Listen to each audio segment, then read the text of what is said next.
This happened a few winters ago. I had just finalized my divorce about 6 months earlier, and to put it lightly, I needed a reset.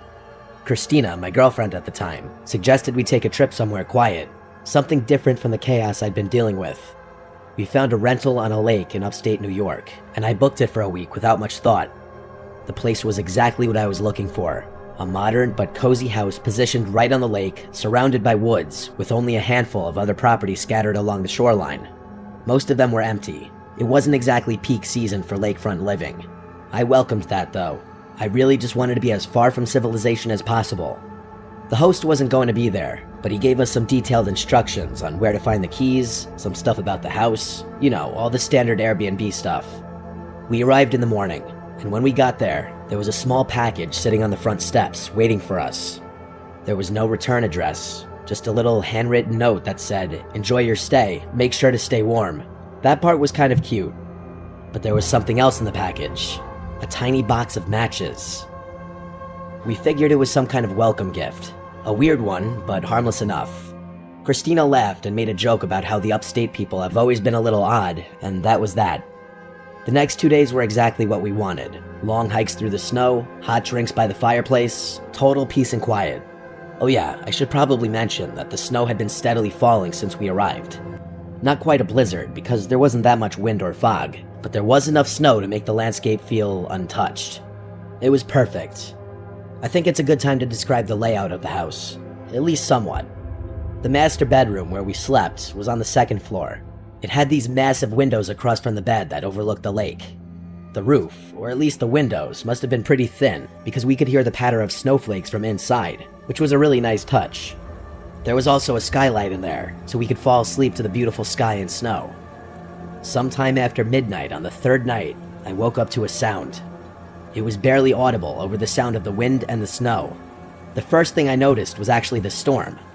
The snowfall had gotten considerably heavier since I had fallen asleep, and the outdoors was starting to resemble more of a blizzard.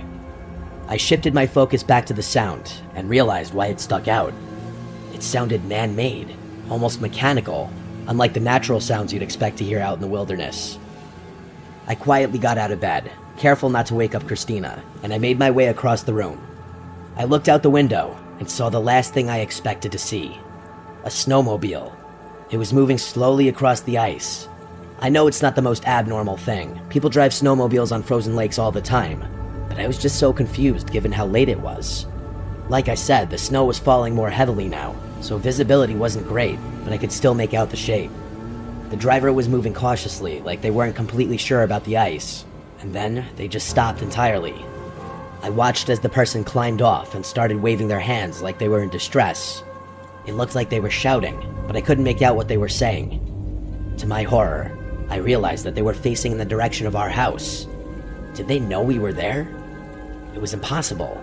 Either way, it looked like they needed help, so I woke Christina and told her what was happening. Then I got dressed, went downstairs, and stepped outside onto the deck. It was freezing, even with the layers I was wearing. As soon as I opened the door, I got hit with another surprise. The person on the ice was a woman. I could tell because she was shouting for help, saying, "Thank God someone's there," and repeating that she lost her little boy somewhere in the snowstorm. It sounded like she was crying, or borderline hysterical. It wasn't a question of whether or not I'd help. If there was a child out there in that weather all alone, they weren't gonna last long. I laced my boots and made my way toward the lake, telling Christina to stay inside. As I approached the woman, I started to make out more details of her appearance. She was bundled up in a thick fur coat, and her hair was pulled back into a tight braid. The ice was completely solid. There wasn't even a chance of falling through, so I started to relax, knowing that it would have been impossible for that little boy to have fallen through. As I got closer, she started saying that he had run away from home and that she was looking for him. That statement gave me some pause. I had expected her to say something like he had fallen off her snowmobile and she hadn't noticed, and then I started to think about how ridiculous even that story was. How the hell do you not notice your own kid falling off a snowmobile? The adrenaline must have been clouding my judgment, because I hadn't even thought about that until right then. I was just about to ask her for more details when she said something that literally made me freeze. She asked me if I still got those matches, and I could tell she was smiling. For a split second, I had no idea what she was talking about, and then it all clicked at once. The matches, that package from the first day, the note. She had left it, not our host. Before I could react, she reached into her coat and pulled out a gun. She demanded my wallet and phone, and I gave them to her. I had no other choice. The whole interaction happened within the span of not even 30 seconds. Without another word, she climbed back onto the snowmobile and disappeared into the whiteout. As she was speeding away, I turned towards the house and ran as fast as I could on the ice, shouting for Christina to call the police the whole time. She was already on the phone with them when I finally made it back to the house. I locked the doors and paced the room, still shaking. I kept looking outside, half expecting to see that snowmobile circling back. The cops showed up about an hour later. By that point, the fresh snowfall had already covered any tracks that woman had left behind. Christina was hysterical, but I was mostly angry. I had come here for peace. There was hope, though. I couldn't think of a reliable way that woman had gotten her snowmobile onto the lake, so I expected the police to at least find the vehicle abandoned somewhere. Unfortunately, I was wrong. The police searched the area and found an old boat ramp on the far side of the lake. Their best guess was that she had come from there. I was furious and insisted they keep looking, but they told me the same thing I already knew. There wasn't much they could do. Even if she left something behind, they'd never find it in all the snow. With Christina's help, I tried tracking my phone, but by that point, it was already offline. The one good thing about the whole ordeal was that the Airbnb host refunded the entire trip. He sounded genuine on the phone, and confirmed that he knew nothing about a welcome package, but something about the whole thing didn't sit right with me. How could that woman have possibly known we'd be staying there? And why go to such elaborate lengths just for a simple robbery? I couldn't help but think the host had something to do with it, but I had no proof. I brought it up with Airbnb, but they were about as helpful as you'd expect. I know I've always been a paranoid guy, but for the longest time after that, I couldn't help but feel that my ex-wife had something to do with it. It honestly makes me angry writing about this. I can just imagine her stupid face laughing at my expense. I've since come to terms with how unlikely that possibility is, but the whole thing still doesn't make any sense. Even now, I have no idea why someone would do all of that just for a wallet and phone, unless they were seriously messed up in the head and got some kind of sick pleasure out of it.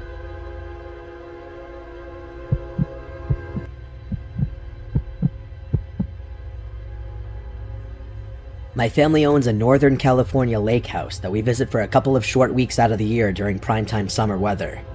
It's 2 stories tall with an attic. When my younger sister and I were little, we used to climb into the attic and pretend we were camping with sleeping bags. We would even bring our puppy up there. There was one small window in the attic that we would peer through to look down at the lake. We always got a kick from watching people. In our early teenage years, we got a bit too big for both of us to stay in the attic comfortably, so that put an end to our sleeping bag antics. Looking back, it was a little sad, but everyone's got to grow up eventually. When our grandparents died, my parents inherited the remainder of their furniture. We had some space to fit the bigger furniture pieces, but the attic ended up getting stuffed with the smaller hand-me-down items. My parents didn't really have the heart to get rid of any of it, as it was all they had left of my Nana and Pop. It felt bittersweet putting all of my grandparents' stuff up there, but it felt reassuring knowing that little pieces of their most cherished items were still watching over us in a way. That whole period honestly felt like the ending of my childhood, and I bet my sister would agree. As we got older, it got harder for my family to make it out there to the lake house due to my studies and my parents' work. At best, we could all maybe get a singular week off for a family trip, but nothing beyond that. My parents didn't really want to rent it out during the many months we weren't there because they were scared of getting their antiques ripped off or broken by sketchy tenants. So for most of the year, it was more or less abandoned, only really being kept up by the landscapers my parents had to deal with. But a few years back, they met a local elderly veteran now working as an antique craft restorationist, and eventually signed a year-long lease with him, trusting him not to rough up the place. He was a small, disfigured man with white hair and one of those gruff, greasy beards. We all thought he looked a bit bizarre, with a gravelly, off-putting voice to match. But my dad bonded with the guy over his military background. My dad told us reassuringly that none of us understood what it was like to lay your life down for your country, and that guys like him were deserving of a good deal on a place to stay. We didn't really have a say in what my dad decided to do, but I can tell firsthand that this elderly man seriously creeps me out. Besides just that, we were all a bit sour about my dad signing the lease with the guy because it also meant that we wouldn't be able to visit the lake house in the summer. Anyways, my parents could use the extra cash while putting us through college, so my sister and I got over it. Even though our parents trusted him to keep the place from burning down, They would periodically check in on him through a little prodding from the landscaper workers. Plus, my parents had to make sure he hadn't fallen or had any issues that had gone unnoticed. These indirect check-ins seemed like the perfect solution.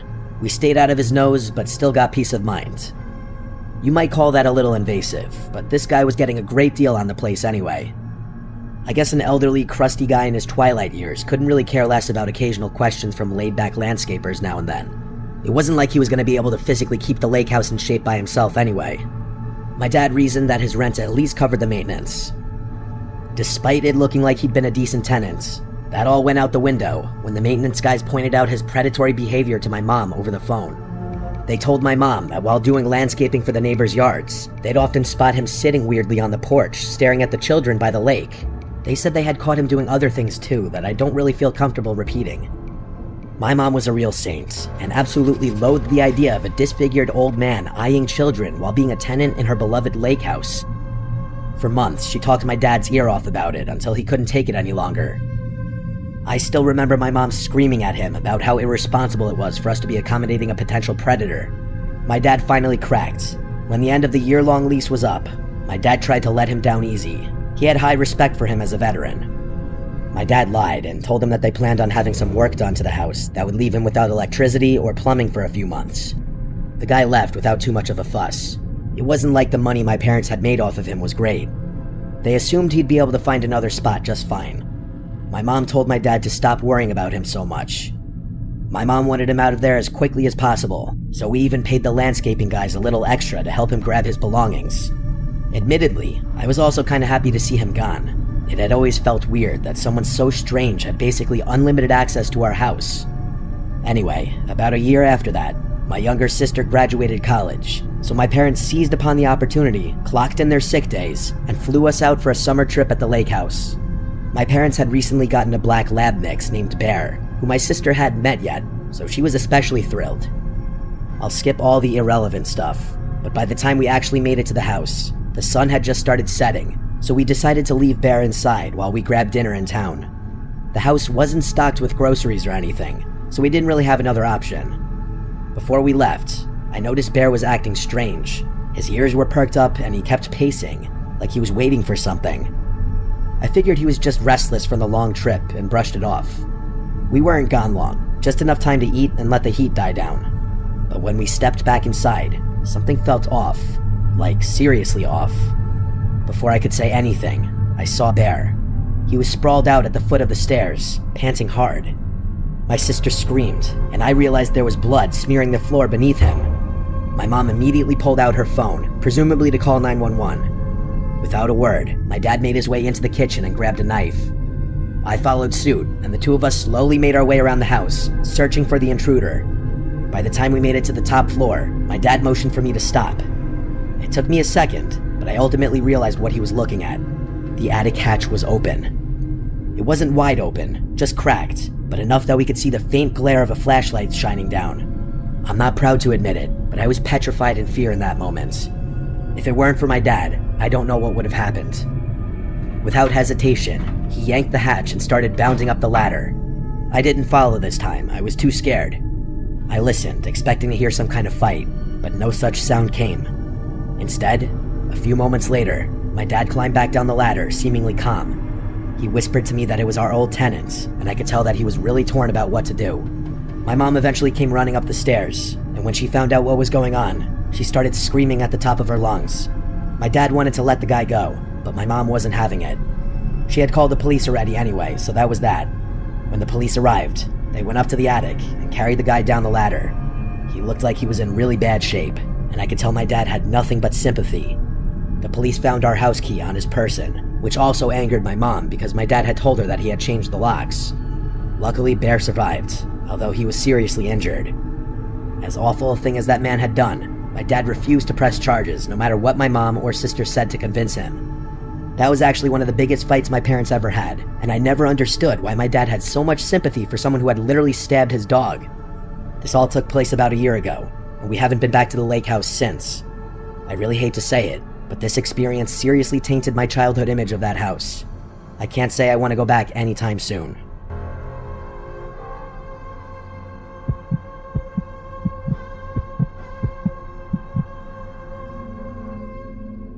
This happened last summer.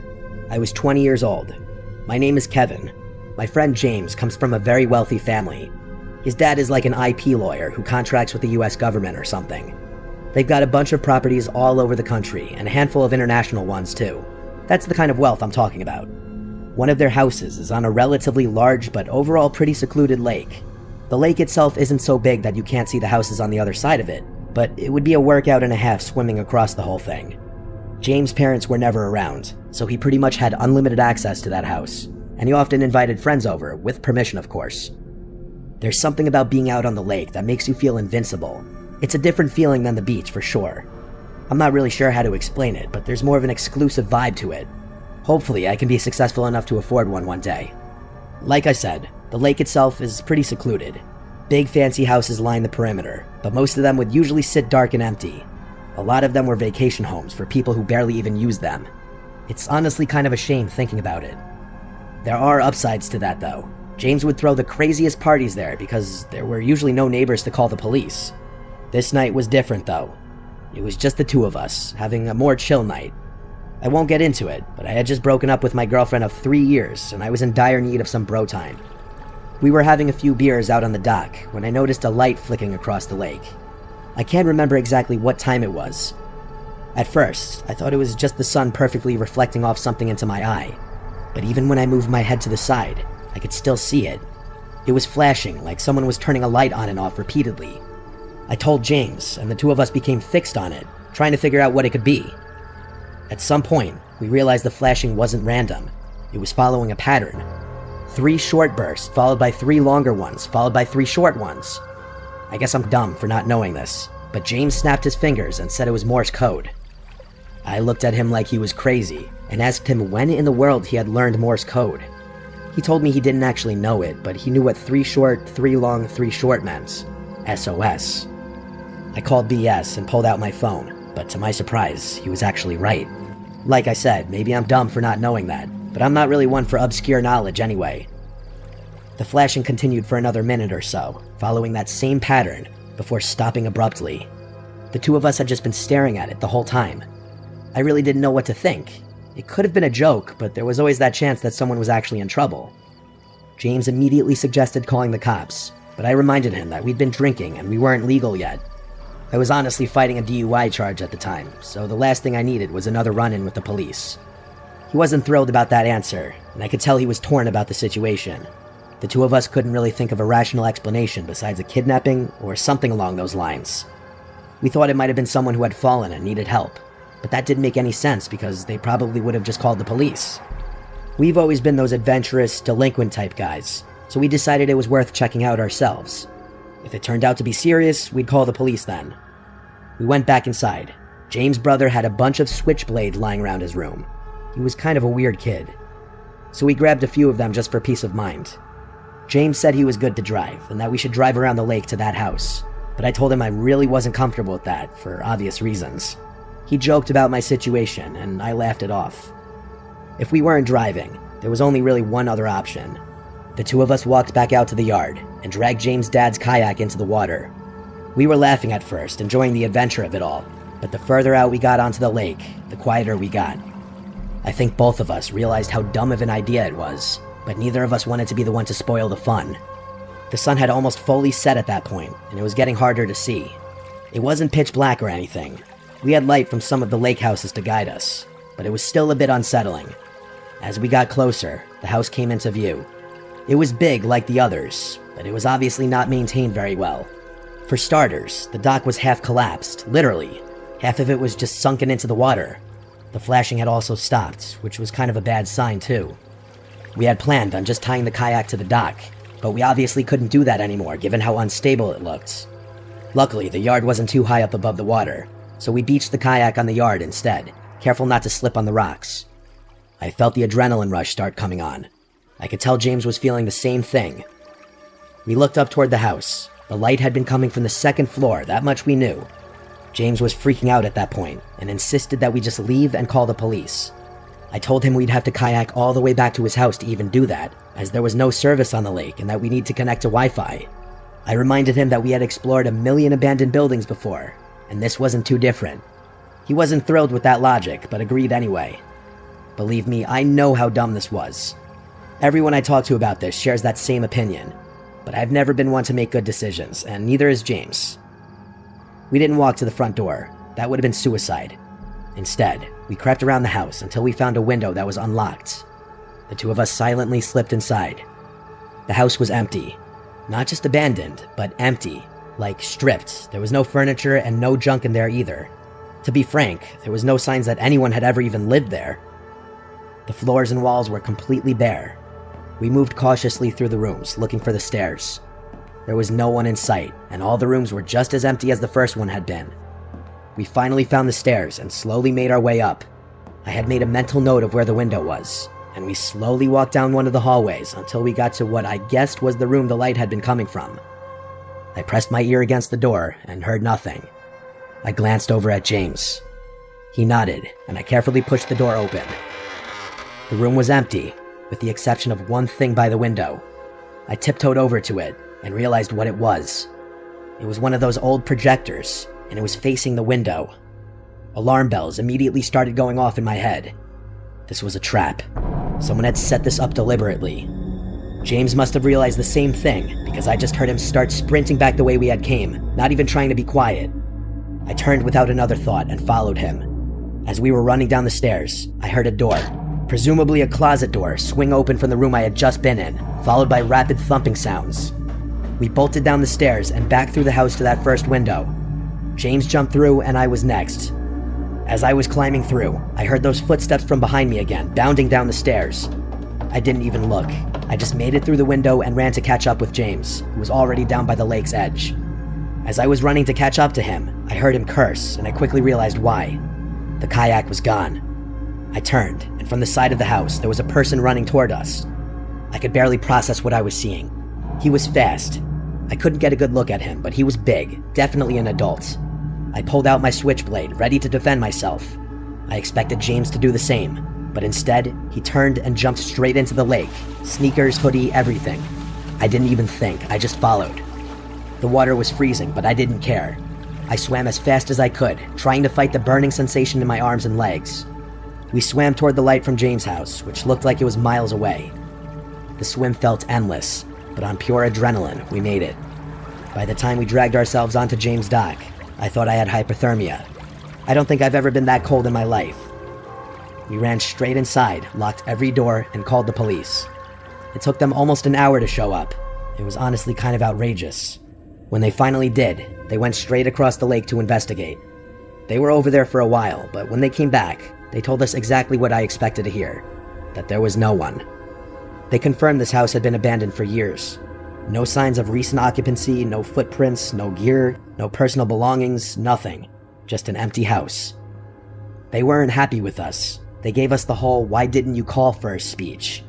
James's parents were even more pissed when they found out. Let's just say I wasn't invited back to the lake house after that. James told me his parents were threatening to sue the town for allowing something like that to happen, and the police for refusing to investigate further. As for me, I still don't know what happened that night. I don't know who was in that house, or why they set that trap, or what they planned to do if we hadn't run. I don't think I want to. Most of my friends agree that it was a trap, and think that whoever was planning the whole thing got cold feet until the last minute. I really don't want to think about what would have happened if they had gone through with whatever they were planning on doing.